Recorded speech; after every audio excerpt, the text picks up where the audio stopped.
everyone. My name is Eden Richardson, and thank you so much for joining in on today's online sermon. We hope that it blesses you and encourages you and challenges you as you listen. Please be sure to like and subscribe to our YouTube channel to stay up to date on all future online sermons as well. Thanks so much, and we look forward to seeing you here in person soon. Before I get to the sermon today, I want to ask a favor of you. Think about someone you can invite to church with you. Go ahead and do that right now. Get a name in your mind. Someone you can invite to church. They need to be in church. They need the Lord. You can invite them. Think about that person. And in your own mind, I want you to whisper a prayer for that person right now. Pray for them by name. Go ahead and do that in your mind. Pray for them by name. Ask God to give you an opportunity this week to invite them to come with you next Sunday. Pray they will be open to it. And then this week, do that. Invite them to come with you. Thank you so much. Hey, let me see your copy of God's Word. You have it with you? Raise it up. Always bring the Bible with you to worship. Thank you so much. We are going to spend some time the next few weeks in the book of Ecclesiastes in the Old Testament. Tomorrow in our Bible reading plan, you begin reading Ecclesiastes. You'll be discussing it in your D group. So I want to spend about 4 weeks preaching from this book, a series of sermons I've titled The Search for Meaning. Many of you have probably heard the ancient story from Greek mythology that the gods were angry with Sisyphus and they cursed him to push a big stone up a hill, and every time it got to the top, it would roll back to the bottom. And his curse was to spend forever doing that. Push it up the hill, roll right back down to the bottom. And some people today use that mythological story as an analogy, if you will, for the monotonous nature, for the drudgery of life. I mean, think about it. Most of us get up in the morning, we have our routine. Do the same thing every morning. Go to work, go to school. If you're retired, you probably have a routine. You go through it that day, get back home that afternoon, that evening, and you do what you do in the evening. Go to bed, get up the next morning, do it all over again. And so life can be somewhat monotonous. It can be a drudgery, and we look for those special events that interrupt that monotonous nature of existence and add some spice to life. And a lot of times people conclude there really is no big purpose to life. There really is no ultimate meaning to our existence. The author of Ecclesiastes struggles with that question. Why are we here? What is the meaning of human life? And so we're going to look at what he says and see if we can learn some lessons about what life really means. What makes it meaningful and have purpose for us? Traditionally, we say Ecclesiastes was written by King Solomon, David's son, the second king of Israel, and there's evidence internally in the book to suggest that. But there's some debate about it. I'm one who thinks Solomon did write Ecclesiastes, and as a result, I want to use his life to illustrate the struggle he deals with in the book of Ecclesiastes. We're going to start in chapter 1 this morning, and the truth is Ecclesiastes, and we don't read it a lot, maybe isolated verses, but when you read the whole thing, it can be a little bit pessimistic. It's not one of these books you read to feel good, okay? Because it makes you think about some deep, hard stuff. I mean, just notice what he says in chapter 1, verse 2. Vanity of vanity, says the preacher or teacher or lecturer.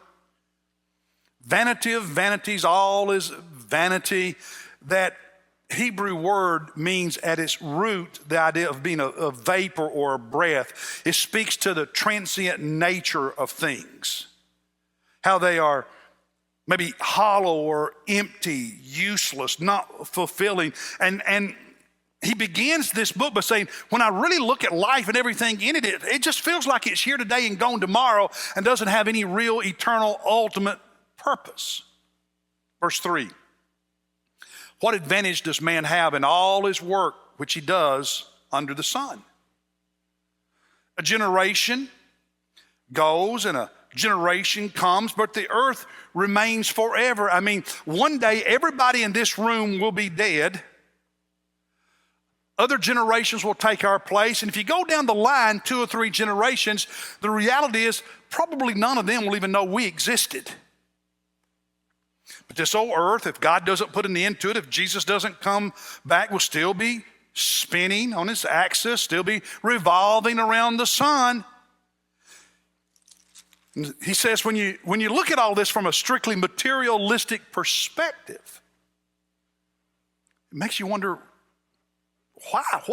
What's our reason for being, our purpose, our meaning? And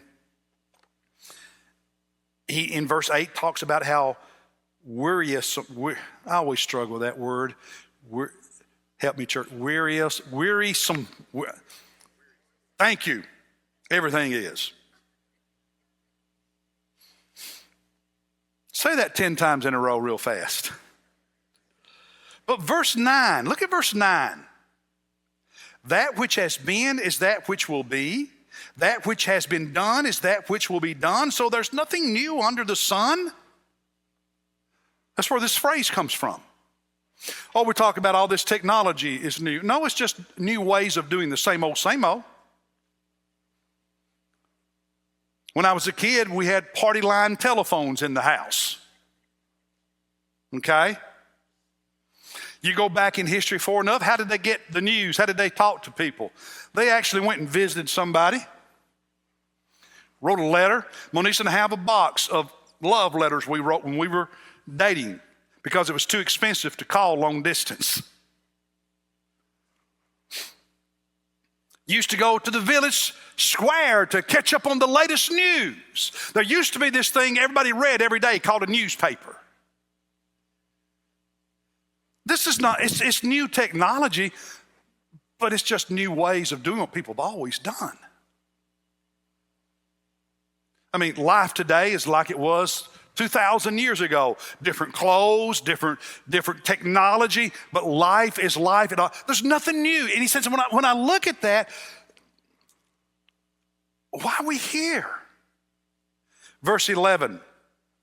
There's no remembrance of earlier things, also the later things which will occur. There will be for them no remembrance among those who will come later still. Do you think my grandkids are going to know about my grandfather? Probably not. And even if I tell them something, they're not going to remember it in all likelihood. So where do you find meaning in life? I mean, he's asking questions that are important to all of us. And Solomon, he goes on in the book of Ecclesiastes to tell us during some days of struggle, some dark days in his life, where he looked for meaning and how all that he did and even the advantages he gained in those different areas, how ultimately they did not satisfy. Ultimately, they did not give him deep, deep meaning to his existence. And therefore, he wasted a lot of years. I've actually titled the first sermon in this series on the search for meaning as the wasted years.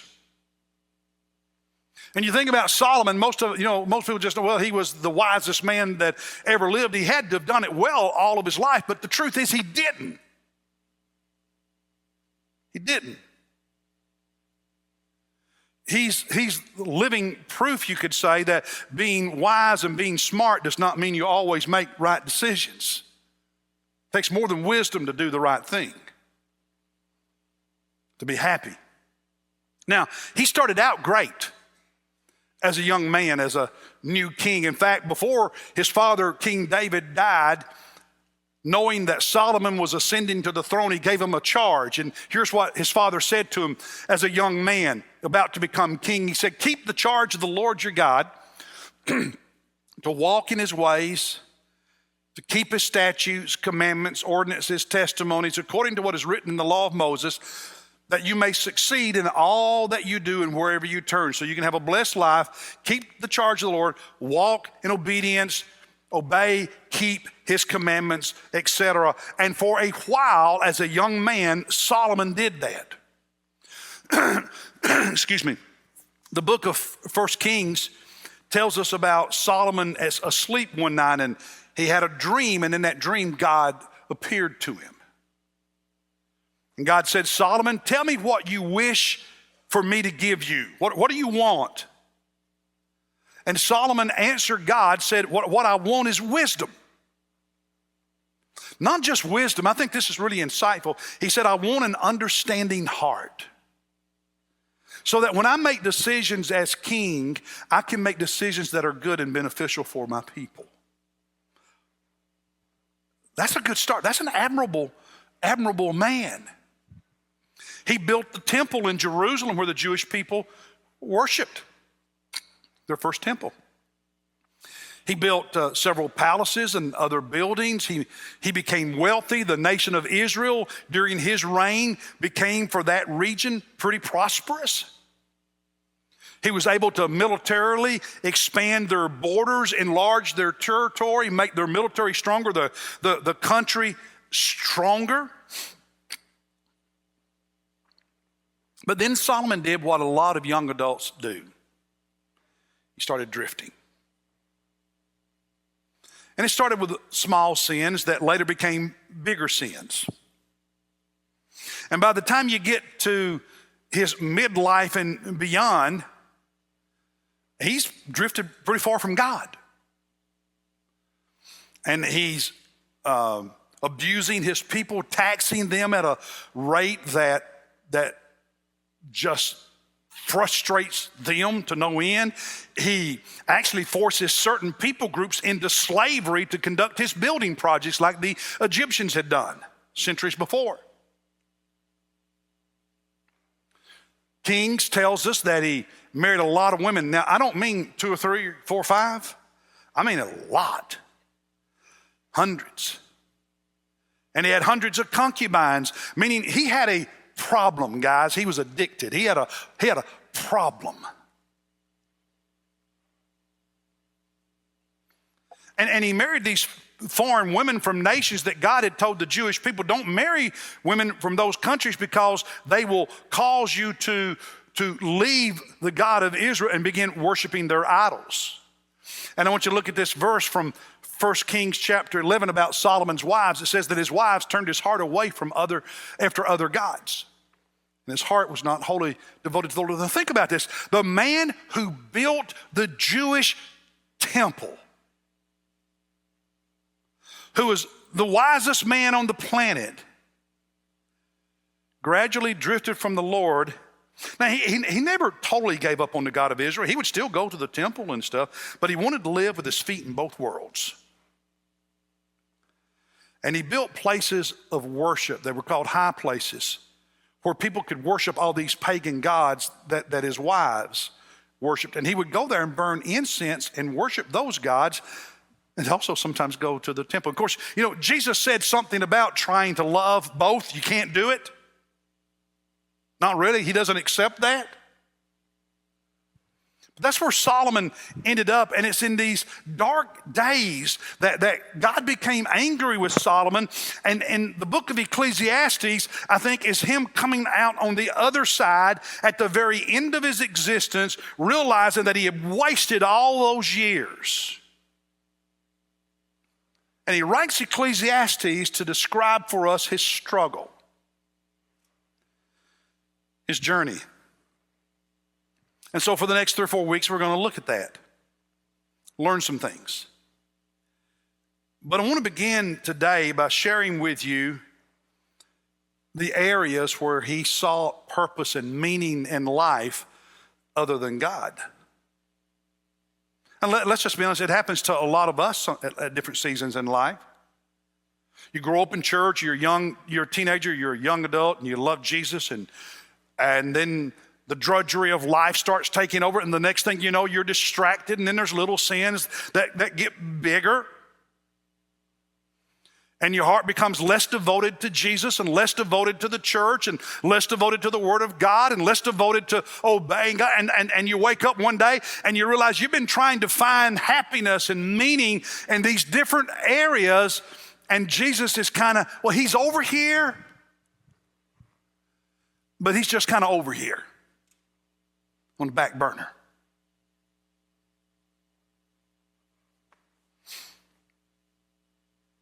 The Solomon story is not unlike a lot of our stories. And let me share with you 4 places he looked for meaning away from God. The first one you would expect, wisdom, intelligence, knowledge. I mean, he wanted to be wise. He wanted to be intelligent, and God blessed him with that. And notice what he says in chapter 1, starting at verse 16.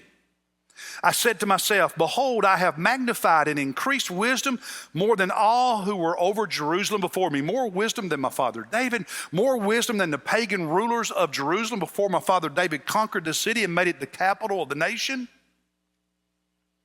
My mind, he says in verse 16, has observed a wealth of wisdom and knowledge. Not only do I have the wisdom God has given me, but I have observed, I have studied, I've looked at the wisdom literature of the other nations. And I know a lot. I learned a lot.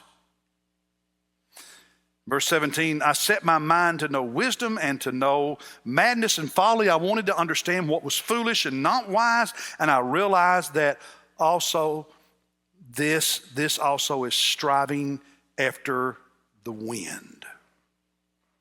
Verse 18, because in much wisdom there is much grief, and increasing knowledge results in increasing pain. Have you ever heard someone say ignorance is bliss?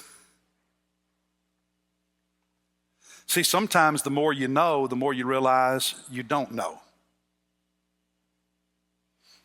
Sometimes the more questions you have answered, the more questions you have. And what Solomon learned, and he teaches us in the book of Ecclesiastes, is there is a limit to what you can know,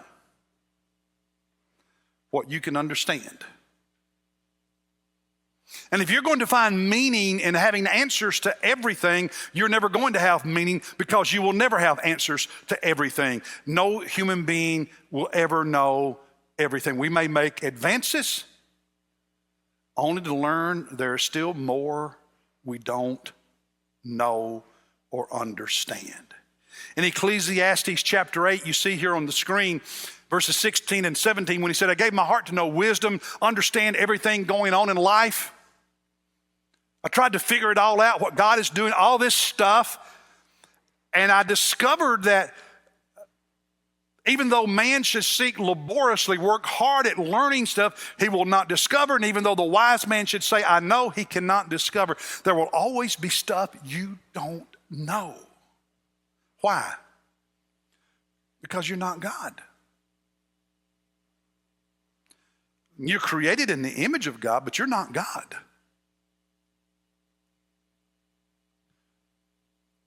And we only use a small portion of our brain, but our human brain cannot comprehend all that is true of God or of life, of existence, and of the universe. Now, there are advantages to being wise. Ecclesiastes chapter 2, verses 13 and 14, he says, and I saw that wisdom excels folly as light excels darkness. In other words, it's better to be smart than dumb.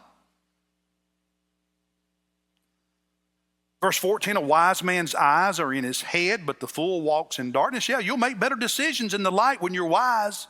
And yet I know that one fate befalls them all. No matter how smart you are or are not, every one of us will end up in the same place, dead. There's a scientific magazine called New Scientist. About 7-8 years ago, they had an article or an issue. They focused on asking philosophical questions and answering them from a strictly scientific perspective. One of the philosophical questions they asked was, what is the meaning of life? What is the meaning of life? The answer they gave in this scientific magazine from a strictly scientific point of view was this: the meaning of life. Here's their answer. The harsh answer is, it has none. Your life may feel like a big deal to you, but it's actually a random blip of matter and energy in an uncaring and impersonal universe. Boy, that'll make you feel happy. The article went on to say, when it ends, when your life ends, a few people will remember you for a while, but they will die too. And even if you make the history books, your contribution will soon be forgotten. Looking to the future, they said, humans will go extinct. The earth and sun will be destroyed. Eventually, the universe itself will end. Against this appalling reality, how can a human life have any real meaning? What the scientists are saying is what Solomon discovered almost 3,000 years ago. If you look at life strictly from a materialistic perspective, and you become really smart, really bright, and you understand more about the universe, in the end, it's not going to make you happy. Because if all you have is a materialistic view, then you're nothing more than a grain of sand on the beach. And that is not very meaningful. The second place Solomon looked was, I'll just have a lot of fun. Enjoy pleasures. I'll be self-indulgent. Chapter 2, verse 1, he said, I said to myself, come now, and I will test you with pleasure, so enjoy yourself. And behold, it too was futility. He goes on in that chapter to talk about how he enlarged his works. He built these homes. Now, multiple homes. You know, it's like us. We'd say, I have a mountain home, a beach home, a vacation home, home. I've got a home in Europe. I've got a home, in Florida. I got a home in the mountains of the Rocky. I'm Jay Leno. I've got a garage with thousands of cars. And he goes on talking about all this stuff. I built all these gardens and all these luxuries, and I had slaves to wait on me hand and foot. He even mentions down there about verse 8 or so on that he had all these concubines. I mean, he indulged his pleasure. And had wealth and silver and gold and crops and flocks in verse 7. And then verse 10, he said, notice this, all that my eyes desired, I did not refuse them. If I saw something, I wanted it, I got it. Self-indulgent. I did not withhold my heart from any pleasure. Verse 11, thus I considered all my activities. I looked back at all that I did, and behold, all of it was vanity and striving after wind, and there was no profit under the sun. Wow. How many of you like that new car smell? I get my car washed, and they ask, what scent do you want? And it will always be either vanilla or new car. Don't you wish that new car smell lasted? But you see, that's how pleasure is. It is pleasurable. The Bible even says that, for a season. And then it's not, and you got to have another experience, and then you have to have another experience. How do you think addictions happen? And then people who are, they're thrill seekers, and the next thrill has to be a bigger thrill than the one before, because it may be okay for the moment, but it doesn't last. And Solomon said, if you're going to find meaning in life by having fun all the time, good luck with that, because it's not going to work. The third place he looked for meaning in life was his career. Work, success, accomplishments. He talked about it in chapter 2, verses 18 and 19. He said, I hated all the fruit of my labor for which I labored under the sun, for I must leave it to the man who will come after me. You build a company, you build a practice, you guess what? When you die, it stays behind. In verse 19, who knows whether he, the one who gets your business after you, your house after you, who knows whether he will be a wise man or a fool? Yet I have no control. I have no control over the fruit of my lips. When I'm dead, I have no control, no say over what happens to what I spent my life creating and building. And you're going to have your meaning in life in something that you completely leave behind and may be destroyed by another. Verse 22, what does a man get in all his labor and his striving with which he labors under the sun? Verse 23, because all his days his task is painful and grievous. Even at night his mind does not rest. This too is vanity.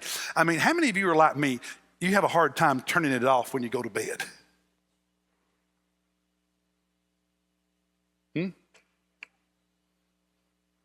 Wow. And you put in those 60-hour weeks. Nothing wrong with working hard and being successful. But what Solomon says, this successful king, when I lay down at night, that's not where I find meaning and joy in life. And the fourth and final place he searched for it, other than God, is having a lot of money, being wealthy. In chapter 5, verse 10, he said, he who loves money will not be satisfied with his money, nor will he who loves the abundance with his income. This too is vanity. And drop on down to verse 15. Notice this, as he had come naked from his mother's womb, so will he return as he came. He will take nothing from the fruit of his labor that he can carry in his hand. They may bury you with a nice suit when they put you in that casket, but you don't take anything you accumulated, anything you created, anything you achieved with you into the next life. And you're going to find meaning in things that perish, in things that are just a blip on the calendar of eternity. Verse 16 said, this is a grievous evil. Just the way you're born, that's how you'll die. Look in chapter 7, verses 11 and 12. He said, wisdom along with an inheritance is good. It's an advantage. It protects, just like money does. Are there advantages to having money? Absolutely. Are there advantages to being wise? Absolutely. But you know something? Just like Sisyphus pushing that rock up the hill, it's going to roll back down.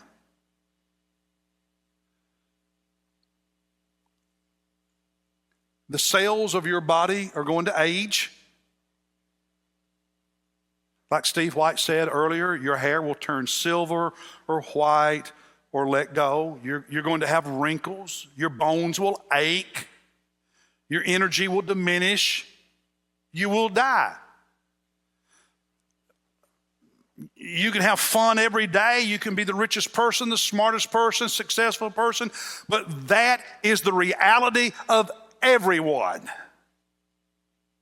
And Solomon concluded, after trying it for a long time, that's not where you find meaning in life. You remember Jesus told a parable about a very successful farmer, a wealthy man whose crops produced large bumper crops, more than he'd ever produced before, and so much that he couldn't store it all in his barns. And rather than being generous and giving the extra away, he said, here's what I'm going to do. I'm going to tear down all my barns, build new, bigger barns, and I'll keep it all, hoard it all, store it all for myself, and I'll have plenty for the future. And then I can say to myself, oh, you've got a lot. Take it easy, eat, drink, be merry, have fun. And then God said to that man, you fool, this very night, your soul will be required of you. You're going to die tonight. And then who will have all this stuff you spent your whole life getting? And by the way, before you say my kids, whatever you leave your kids, if you're the average family, in 2 years, it's gone. And you spent your whole life trying to save up so you can give them, and in 2 years, it's gone on average. Is that where you find meaning? Is that where we find purpose? After telling that parable, Jesus made application and he said, so is the man. Everyone, you're like that farmer that God called a fool. Every man is like that man who stores up treasure for himself and is not rich toward God. And there are going to be a lot of really smart people in hell. A lot of really successful, wealthy people who are spiritually bankrupt and have nothing in heaven.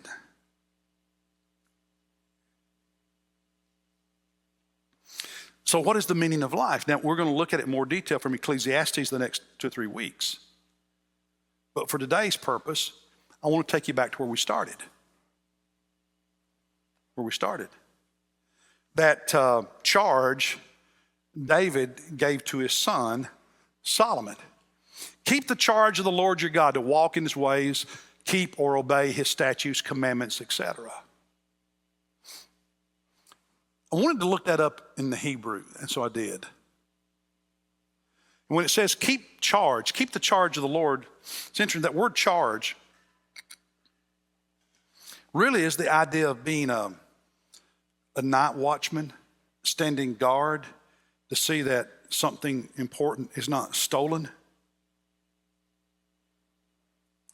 And what he's saying here is you need to keep guard on your life and on your heart and on your mind. You need to be like a night watchman guarding yourself so that other philosophies and other people and so on don't come in and tempt you to like Solomon did as a young man, drift from that. You need to guard yourself because you're the only one that can protect your heart, the only one that can protect your mind, the only one that can protect your life from all of these subtle influences that try to get you to say, hey, look over here, look at me, look at this. That's where you'll find meaning and joy. See, the heart is sinful and foolish at times and easily misled. When we make decisions primarily with our emotions, we are at great risk.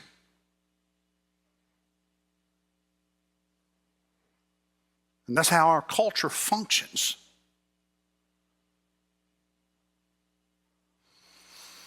He says, guard your heart, guard your life, stand guard so that you make certain you keep walking with the Lord. Solomon, you know what, and Solomon tells us this at the end of Ecclesiastes, the last few verses in it.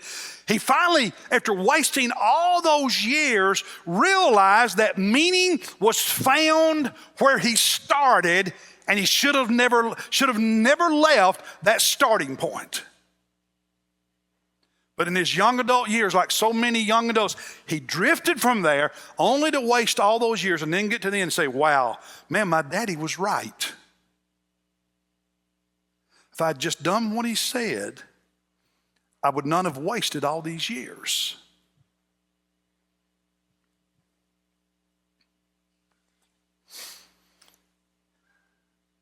The Roman philosopher Seneca, I want you to listen to what he said a long, long time ago. It is not that we have a short time to live, but that we waste a lot of it. Life is long enough, and a sufficiently generous amount has been given to us for the highest achievement if it were all well invested. But when it's wasted in heedless luxury and spent on no good activity, we are forced at last by death's final constraint to realize that it has passed away before we knew it was passing. That old Roman was pretty smart. Are you wasting your years? Like that old country song, looking for love in all the wrong places?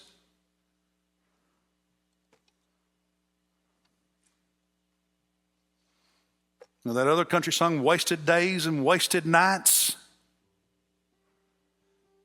Do you know what your life is? It's the days and years God gives you.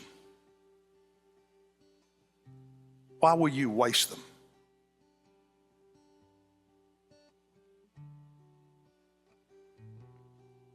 I think Solomon is an example that you can be really smart and waste your life. Or at least a good portion of it. And God doesn't want you to do that. In fact, Jesus said, if you lose your life, if you give it up for my sake, for my kingdom's sake, he said, you will discover it. That's where you find it. We'll talk one week about having fun because there's nothing wrong with having fun. There's nothing wrong with being successful. There's nothing wrong with having money unless those things become your life and your identity. And Jesus kind of gets pushed to the edge.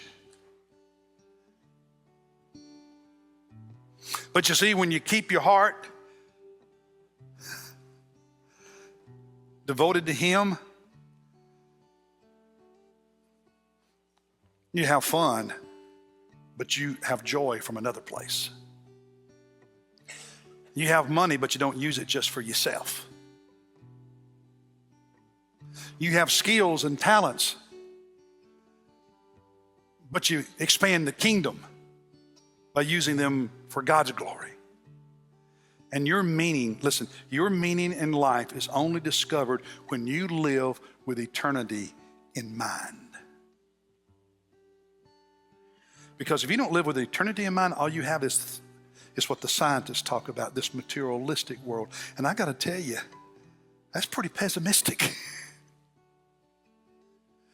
God created you in His image, meaning there is more for you than that way of living. And that's where you find your meaning in life.